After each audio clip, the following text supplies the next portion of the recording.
voltamos a falar sobre o brainstorm.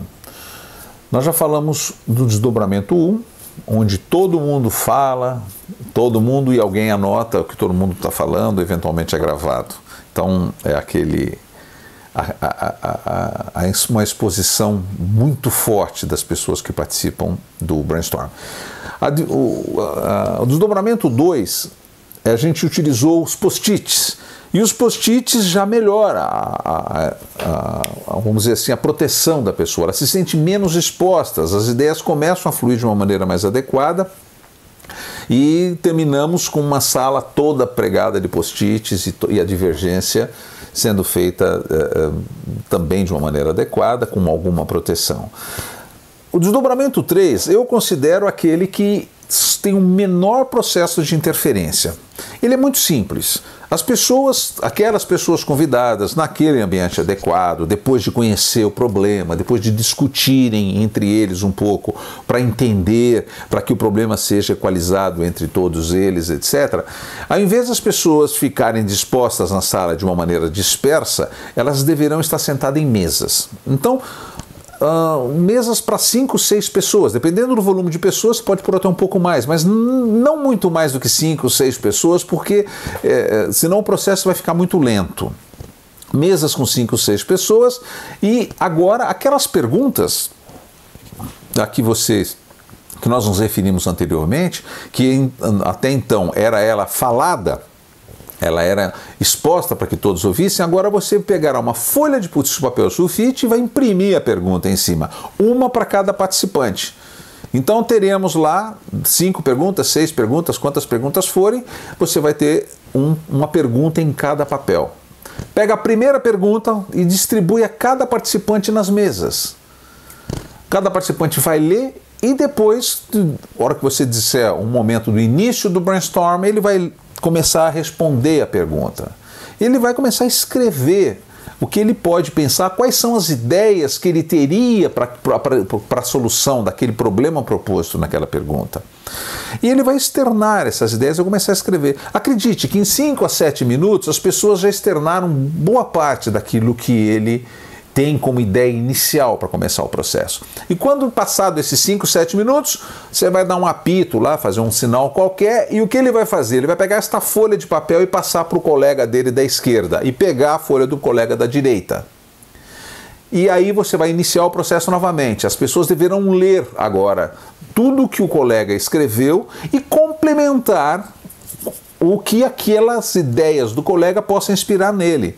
E ele deverá escrever aquilo que ele não escreveu ainda ou que eventualmente ele não tenha lido.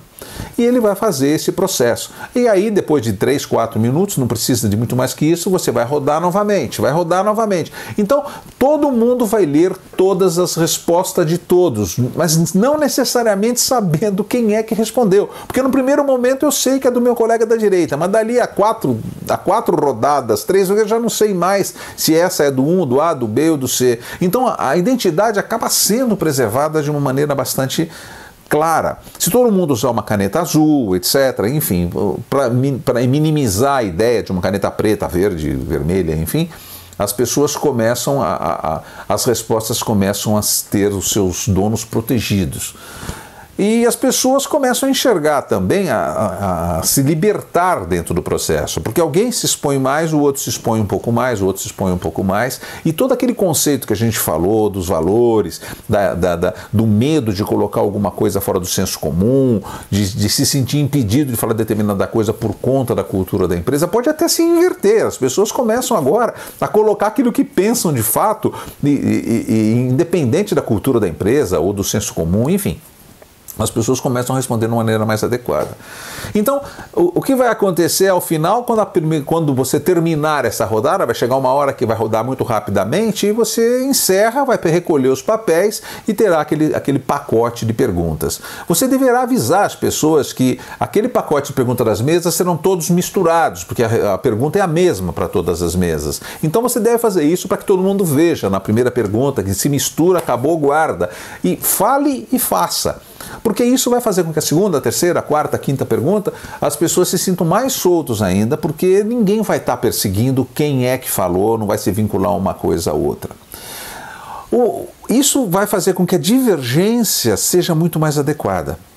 Vai fazer com que a divergência seja mais protegida, que as pessoas se sintam melhor para fazer. Pode-se obter um resultado melhor com esse tipo de divergência, com esse tipo de processo. Obviamente, quando nós estamos falando de coisas mais técnicas, de pessoas que é um perfil mais acadêmicos, etc., seguramente esse processo pode ser mais adequado. Aquele samba do crioulo doido aparente que é a divergência feita de uma maneira verbal, ou aquele mercado de peixe que vira os post-its para todas as paredes, isso aqui é uma coisa organizada. E na verdade as ideias estão fluindo da mesma maneira. E a convergência é uma convergência tecnicamente também fácil de ser feita. Mais fácil do que as outras duas, porque as perguntas estão muito bem separadas, as coisas estão muito bem posicionadas, tudo escrito basicamente no mesmo lugar. Olha, o que eu estou tentando com esse vídeo, o que eu estou buscando com essa conversa com vocês, é resgatar o conceito do brainstorm. Tirar ele daquela ideia de que ele é um toró de parpite. Não é. Ele é uma ferramenta muito poderosa. Ela responde muitas perguntas. Ela tem um peso muito importante quando se fala em estratégia. Tem um peso muito importante quando a solução para algum tipo de problema ela é abrangente numa organização como um todo. Obviamente, problemas técnicos, locais, etc., esses problemas não passam por um brainstorm. Mas acredite, todas as vezes que você faz uma reunião para decidir alguma coisa, seja em família, seja numa empresa, você sempre está fazendo um brainstorm. Se você tiver com 3, 4 pessoas, essa pergunta aparece: como é que vocês acham que a gente deve resolver isso, hein? O que a gente podia fazer? Que situação, hein? Então a gente faz um brainstorm. O que eu estou buscando com essa técnica é conseguir fazer exatamente isso com uma amplitude muito maior. De repente você coloca 50 pessoas para participar de um processo decisório, para auxiliar o processo decisório. É uma ferramenta fortíssima. Ok? Até mais.